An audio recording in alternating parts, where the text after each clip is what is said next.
On the right side, there's like thousands of people from Berlin offering place to stay. This is absolutely incredible. You just like enter the building and there are like thousands of people actually supporting, like, and they say they have like a saying on the paper in Ukrainian, in English, in Russian.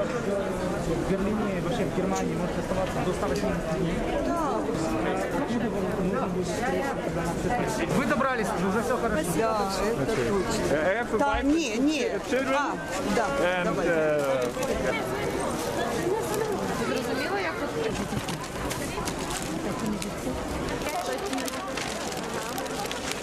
I was very scared and I had to get out from this hell, and now I'm here. I hope I'm in a safe place. The situation was very difficult because they were only evacuating women and children. So me as a man, I was not allowed to enter in the train or in the bus, so I had to walk about 30 kilometers on foot to access the border with a temperature of -3 degrees, so it was really horrible.